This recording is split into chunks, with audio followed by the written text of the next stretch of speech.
For the police department. ఇది మనం మర్చిపోలేని రోజు, ఇది గుర్తుండిపోయే దినము. ఎందుకంటే ఈరోజు యంగ్ ఇండియా పోలీస్ స్కూల్ ప్రారంభోత్సవం మనం జరుపుకుంటున్నాం. పోలీస్ డిపార్ట్మెంట్లో సంక్షేమ కార్యక్రమాల చరిత్ర మనందరికి తెలుసు. కంపాషనేట్ అపాయింట్మెంట్స్ కానివ్వండి, లేకపోతే ఆరోగ్య భద్రత ఇటువంటివి ఎన్నో మన గత 30-40 సంవత్సరాల్లో చూసాము. కానీ ఈరోజు ఏదైతే మన ముందు చూస్తున్నామో యంగ్ ఇండియా పోలీస్ స్కూల్, అది ఎప్పుడు కూడా మనము ఊహించలేదు. చాలా ముఖ్యమైన అంశం చదువు. పిల్లల చదువు గురించి మనం ఎప్పుడు కూడా ఆందోళన చెందుతూ ఉంటాం.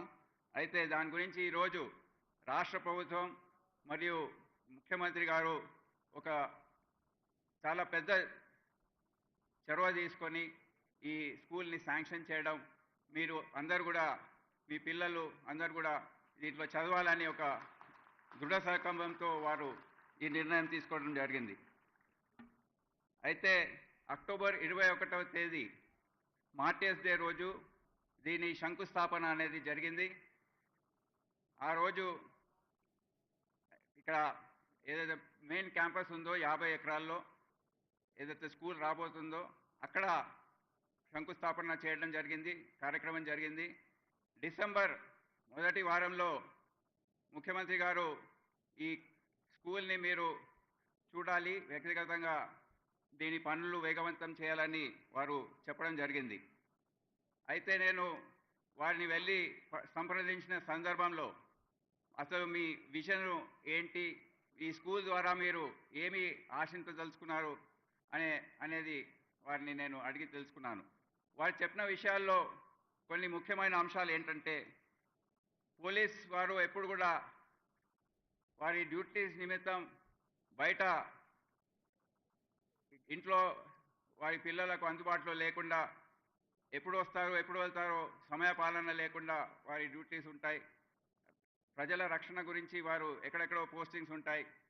ఇవన్నీ కూడా చూసుకొని వారికి వ్యక్తిగతంగా కూడా పోలీస్ కుటుంబంలో అనుబంధం ఉంది కనుక, నాకు వ్యక్తిగతంగా ఈ విషయం తెలుసు కనుక ఈ వెల్ఫేర్ కార్యక్రమం మీరు తప్పకుండా చేపట్టాలని వారు చెప్పడం జరిగింది. అదే కాకుండా సైనిక్ స్కూల్ మరియు ఆర్మీ స్కూల్స్ గురించి మనం వింటుంటాం. అదే స్థాయిలో ఒక పోలీస్ స్కూల్ అనే బ్రాండ్ మీరు క్రియేట్ చేయాలి. జాతీయ అంతర్జాతీయ స్థాయిలో కూడా ఇది గుర్తింపు చెందాలని వారు చెప్పడం జరిగింది. అదే కాకుండా చదువు ఒకటే కాదు, ఏదైతే మనం కార్పొరేట్ స్కూల్స్లో చూస్తుంటామో చదువుతో సహా స్పోర్ట్స్, ఆటల పోటీలు, co-curricular activities, learning through doing అనే కాన్సెప్ట్లో మీరు ఒక పరిపూర్ణమైన వ్యక్తిత్వాన్ని పిల్లల్లో పెంపొందించాలని వారు చెప్పడం జరిగింది. అయితే వెళ్తూ ఇంకోటి కూడా చెప్పారు, ఇది ఈ సంవత్సరం అకాడమిక్ ఇయర్లో ప్రారంభించే ప్రయత్నం మీరు చేయండి అని చెప్పారు.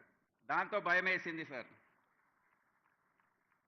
ఎందుకంటే ఇది గత సంవత్సర కాలంలో కూడా దీని గురించి ఎన్నో చర్చలు జరిగాయి, కానీ అంత పురోగతి లేని సందర్భంలో నేను ఆఫీస్కి వచ్చిన తర్వాత మళ్ళీ ఎవరైతే మిత్రులు, దోస్తులు ఎవరైతే స్కూల్స్ నడిపిస్తున్నారో వారందరినీ కొద్దిగా ఆఫీస్ పిలిపించుకొని ఈ విధంగా ముఖ్యమంత్రి గారు చెప్పారు, రాష్ట్ర ప్రభుత్వం ఆలోచన తీరు ఈ విధంగా ఉంది, మళ్ళీ ఏ విధంగా చేస్తే బాగుంటుందని ఒక 3-4తో మాట్లాడాను.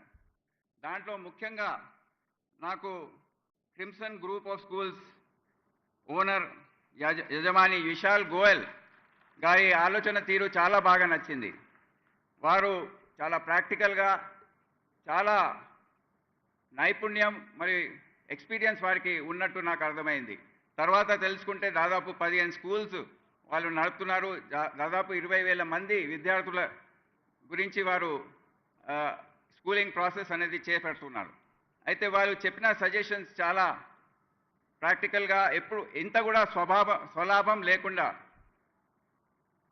ఎప్పుడు కూడా రాష్ట్రానికి మంచి పేరు వస్తుంది, మీ ముఖ్యమంత్రి గారికి మంచి పేరు వస్తుంది, పోలీస్ పిల్లలు అంటే వాళ్ళ సంక్షేమం చూడడం చాలా అవసరం అనే ఒక వెల్ఫేర్ మోటివ్తో వారు మాట్లాడడంతో వారికి మేము సొసైటీ పరంగా ఈ పనులు కూడా మీరు చేపట్టాలని టెండర్ ప్రాసెస్ ద్వారా వారికి అప్పచెప్పడం జరిగింది. అదే కాకుండా రెండవ వ్యక్తి ఎవరైతే మాకు దీంట్లో చాలా మద్దతు ఇచ్చారో వారు శరత్ గారు. శరత్ గారి గురించి చెప్పాలంటే దాదాపు 34 సంవత్సరాలు నేను డిపార్ట్మెంట్లో నేను వారిని చూస్తున్నాను. ఫస్ట్ పోస్టింగ్ వరంగల్లో అయినప్పుడు 1992-93లో వారు అప్పుడు ఆ సమయం నుంచి వారిని నేను పోలీస్ డిపార్ట్మెంట్, మన వెల్ఫేర్ యాక్టివిటీ, ఆరోగ్య భద్రత ఇతర అన్ని అంశాలు కూడా వారు చూస్తూ ఉంటారు. సో వారిని సంప్రదించడం జరిగింది. వారు కూడా చాలా విలువైన సూచనలు చేసి ఈ యూత్ సొసైటీలో వారు కూడా చాలా ముఖ్యమైన పాత్ర వహించారు. అదే కాకుండా మూడవ వ్యక్తి ఎస్పీ రెడ్డి గారు. వారు ఒక వ్యాపారవేత్త. వారికి పోలీస్ డిపార్ట్మెంట్తో చాలా అనుబంధం ఉంది. వారి తండ్రి గారు ఎస్ఎల్ఎన్ రెడ్డి, వారు ఒక రిటైర్డ్ డీసీపీ, ఇప్పుడు లేరు. వారికి పోలీస్ సంక్షేమం అంటే చాలా ముందు నుండి చాలా లోతుగా వారి మనసులో ఉంది. సో ఈ ముగ్గురు వ్యక్తులతో మేము సమాలోచన చేసి పోలీస్ పరంగా ఒక చిన్న టీంని ఏర్పాటు చేసుకున్నాం. దాంట్లో గ్రేహౌండ్స్లో అడిషనల్ డీజీగా పనిచేస్తున్న స్టీఫెన్ రవీంద్ర గారు, police housing corporation MD Ramesh గారు, DIG women safety wing Rema Rajeshwari గారు. మరి నాకు సిటీ సిపిగా కొద్దిగా బిజీగా ఉంటుంది కనుక నాకు సహాయం చేయడానికి రష్మి పెరుమల్ గారు, అదే కాకుండా భూపాల్ డిఐజీ వెల్ఫేర్ గారు, వీరందరూ కూడా ఒక చిన్న టీం లాగా ఏర్పడి మేము ఈ కార్యక్రమాన్ని ప్రారంభించాం. మొదటి కీలకమైన మీటింగ్ డిసెంబర్ 11th రోజు జరిగింది, 2024. ఆ రోజు ఈ స్కూల్ ప్రారంభించాలంటే ఏమేమి మనం చేపట్టాలి అనే అంశాలు గుర్తించడం జరిగింది. ఇష్యూస్ ఏంటి, డేట్స్, డెడ్ లైన్స్ ఇవన్నీ కూడా ఫిక్స్ చేయడం జరిగింది. జాతీయ అంతర్జాతీయ స్థాయిలో దీనికి గుర్తింపు రావాలంటే అది ఒక ఇంగ్లీష్ మీడియం స్కూల్ ఉండాలి, సిబిఎస్ఈ సిలబస్ ఫాలో చేయాలి, దీన్ని ప్రొఫెషనల్గా రన్ చేయాలి. ఒక మామూలుగా ఒక government school, Telugu medium school లాంటిది కాకుండా ఒక ప్రొఫెషనల్గా ఇంగ్లీష్ మీడియంలో రన్ చేస్తేనే దీనికి ఆ గుర్తింపు వస్తుందని ఆ సొసైటీ పరంగా నిర్ణయం తీసుకోవడం జరిగింది. ఈ మొత్తం ప్రక్రియ ప్రారంభించడం జరిగింది. ముందుగా ఇదంతా చేయాలంటే ఒక సొసైటీ ఫామ్ చేసే అవసరం ఉండింది. సో అదంతా కూడా 15 రోజుల్లో కంప్లీట్ చేసి శరత్ గారి సహాయంతో ఆ సొసైటీని young India police education society అని పేరు మీద దాన్ని డిసెంబర్ 28వ తేదీ దాన్ని రిజిస్టర్ చేయడం జరిగింది under Telangana societies registration act. దాని తర్వాత ఇది గ్రేహౌండ్స్లో ఉన్న భూమి కనుక సొసైటీ మరియు స్కూల్ ఇది ఒక లీజ్, గ్రేహౌండ్స్కి మరియు సొసైటీకి లీజ్ డీడ్స్ ఏవైతే ఉన్నాయో దాదాపు దాన్ని తయారు చేసి ఒక 15 సార్లు లీగల్గా దాన్ని వెట్ చేసుకొని దాన్ని కూడా ఒక లీజ్ డీడ్గా తయారు చేసుకొని స్టార్ట్ చేయడం జరిగింది. అదే కాకుండా 4 కమిటీలు, procurement committee, academic committee, infrastructure committee, coordination committee అనేది ప్రారంభించి ఏవైతే పనులు ఉన్నాయో ఈ కమిటీస్లో డివైడ్ చేసి వాళ్ళకు డెడ్ లైన్స్ కూడా సెట్ చేయడం, వారందరూ కూడా కష్టపడి ఈ డెడ్ లైన్స్ని అందుకోవడం, సాధించడం అనేది జరిగింది. అదే కాకుండా సొసైటీకి సంబంధించిన bank accounts, PAN card, email IDs, social media accounts, website ఇవన్నీ కూడా సమానంగా అవి కూడా తయారు అయ్యాయి. Principal, general manager, license security officer interviews conduct చేసి వారిని అపాయింట్ చేయడం జరిగింది. సమానంగా కన్స్ట్రక్షన్ వర్క్ స్టార్ట్ చేయడానికి పోలీస్ హౌసింగ్ కార్పొరేషన్ ద్వారా టెండర్ ప్రక్రియ స్టార్ట్ చేసి ఆర్కిటెక్ట్స్ని అపాయింట్ చేసి మొత్తము కన్స్ట్రక్షన్ చేయడానికి కాంట్రాక్టర్స్ వాళ్ళని అందరినీ ఐడెంటిఫై చేసి మీరు ఈరోజు ఏదైతే చూస్తున్నారో అదంతా ఆ ప్రక్రియలో భాగంగా మనం భావించవచ్చు. బ్యారక్స్ ఉండేవి ఇవి, దీంట్లో దాన్ని పూర్తి స్థాయిలో స్ట్రెంథన్ చేసి రూఫ్, ఫ్లోరింగ్, వాల్స్ ఇవన్నీ కూడా దాన్ని పూర్తిగా రూపుదిద్ది టాయిలెట్స్, క్లాస్ రూమ్స్ అవన్నీ కూడా మీరు చూశారు, అవన్నీ కూడా తయారు చేయడం జరిగింది. ఎలక్ట్రిసిటీ సప్లై కోసము ట్రాన్స్పోర్ట్తో పర్మిషన్ తీసుకొని ట్రాన్స్ఫార్మర్ సెటప్ చేయడము, బ్యాకప్ కోసము డీజీ సెట్ పెట్టడము, వాటర్ సప్లై గురించి వాటర్ డిపార్ట్మెంట్తో, education department NOC, traffic NOC, medical and security sanitary NOC, ఇవన్నీ కూడా చేజింగ్ ఆఫీసర్స్ లాగా ఉండి వాళ్ళు అన్నీ తెచ్చుకున్నారు.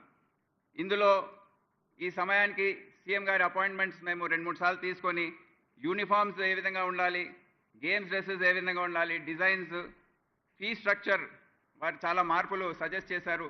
ఆ మార్పులన్నీ కూడా దాంట్లో మనము తీసుకొచ్చి వారు సజెస్ట్ చేసిన ప్రకారం ఒక మ్యాజిక్ బాక్స్ అనేది తయారు చేసి ఈ ఫీజులో భాగంగా అది ఒక 20-25 వేల విలువ గల మ్యాజిక్ బాక్స్, దాంట్లో యూనిఫామ్ ఐటమ్స్ అన్నీ కూడా ఉంటాయి, గేమ్స్ డ్రెస్సెస్ ఉంటాయి, shoes, socks, belts, plus class books, note books అన్నీ కూడా దాంట్లో ఉంటాయి. బ్రోషర్ రిలీజ్, వెబ్సైట్ ఓపెనింగ్ కూడా వారు చేయడం జరిగింది.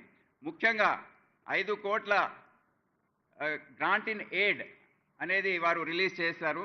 దాంతో పనులు వేగవంతంగా ముందుకు సాగాయి అండ్ కాంట్రాక్టర్స్కి పేమెంట్స్ చేయడం ఇదంతా తొందరగా జరిగింది.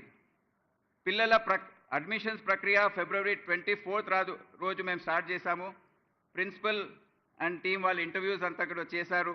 లాటరీ డ్రా మార్చ్ 15 జరిగింది. ఇప్పటి వరకు ఏదైతే 100 సీట్లు పోలీస్ డిపార్ట్మెంట్ కోసం రిజర్వ్డ్గా ఉన్నాయో దాంట్లో 82 ఫిల్అప్ అయ్యాయి.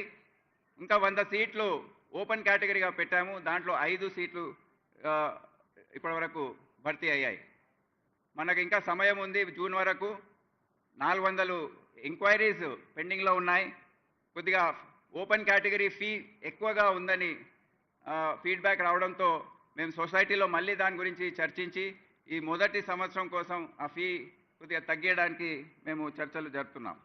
అదే కాకుండా టీచర్స్ ఇంటర్వ్యూస్ అండ్ అపాయింట్మెంట్స్ ఇవన్నీ కూడా ప్రారంభమయ్యాయి. ప్రక్రియ పూర్తయింది.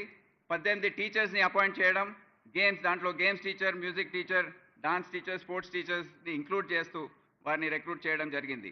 మీరు క్లాసెస్లో చూశారు, up to date furniture and modern technology ఏవైతే ఉన్నాయో అవి interactive panels, mobile computer lab, Lego tables ఇవన్నీ కూడా దాంట్లో పెట్టడం జరిగింది. ఇవే కాకుండా 2 బస్సెస్ని కూడా హైర్ చేశాం. ఎవరికైతే ట్రాన్స్పోర్ట్ అవసరం ఉంటుందో వారికి సౌకర్యార్థం కోసం. సో వచ్చే రోజుల్లో ప్లాన్ ఏంటనేది మనము ఆలోచించాలి. సో దాని గురించి కొన్ని రోజుల క్రితం జరిగిన బోర్డ్ మీటింగ్లో ఈ స్టూడెంట్ కెపాసిటీ డబుల్ చేసి ఇదే క్యాంపస్లో నడిపిద్దామని ముందు భావించాం.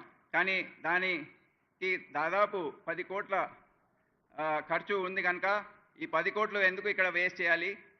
పర్మనెంట్ క్యాంపస్ ఏదైతే ముఖ్యమంత్రి గారు మనకు అలాట్ చేశారో దాంట్లోనే ఒక అడ్మిన్ బ్లాక్ తయారు చేసి పిల్లలందరినీ అక్కడ 4th, 5th, 6th క్లాసెస్ ఏవైతే ఉంటాయో అవి అక్కడ తరలించి 1st, 2nd, 3rd with double the capacity ఇక్కడ నడిపిద్దామని ఒక ఆలోచనకు వచ్చాం. సో దాని గురించి ఆర్కిటెక్ట్, సర్వేయర్, కన్స్ట్రక్షన్ చేసేవాళ్ళు వీళ్ళందరినీ సమకూర్చుకునే అవసరం ఉంది. ఇప్పుడే కొంతమంది ఈ మీటింగ్ రాకముందు సిఎస్ఆర్ అనౌన్స్మెంట్స్ కూడా చేశారు. ప్రవీణ్ రెడ్డి గారు జీజీఎస్ ఇంజనీరింగ్ 50 లక్షల సిఎస్ఆర్ అనౌన్స్ చేశారు. నిరంజన్ మలి తేజస్వి డెవలపర్స్ వారు 50 లక్షలు ఇవ్వడానికి ముందుకొచ్చారు. ఎస్పీ రెడ్డి గారు టెర్మినస్ గ్రూప్ వారు 1 crore రూపీస్ ఇవ్వడానికి ముందుకొచ్చారు. సో వీరందరినీ కూడా నేను అభినందిస్తున్నాను. ఎందుకంటే వచ్చే రోజుల్లో ప్రభుత్వం కొద్దిగా ఇస్తుంది, సిఎస్ఆర్ ద్వారా మేము ఈ మొత్తం క్యాంపస్ని తయారు చేయడానికి మేము సన్నద్ధం అవుతున్నాం. నేను విరమించే ముందు ఈ 3 వ్యక్తులు ఏవైతే చాలా సహాయం చేశారో విశాల్ గోయల్ గారు, శరత్ గారు, ఎస్పీ రెడ్డి గారిని యిప్స్ సొసైటీ తరఫున వారు అందించిన స్వచ్ఛంద సేవలు గుర్తించడానికి ఒక మొమెంటో ఇచ్చి సత్కరించాలని నేను గౌరవనీయులైన ముఖ్యమంత్రి గారిని కోరుతున్నాను. విశాల్.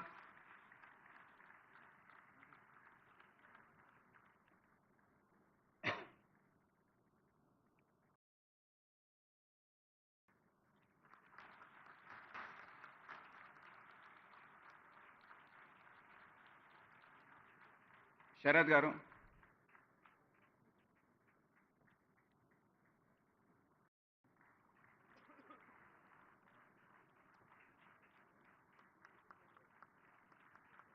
ఎస్పీ రెడ్డి గారు.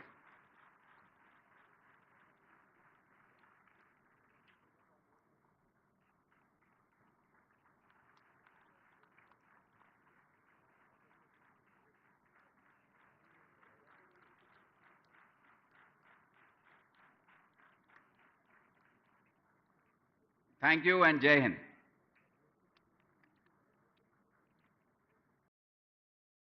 Thank you sir, thank you very much. ఒక స్కూల్ ఏర్పాటు చేయడానికి విజన్తో పాటు మిషన్ మరియు ఒక సంకల్పం, దాని వెనక ఉన్న శ్రమ గురించి మాకు చాలా వివరంగా చెప్పారు.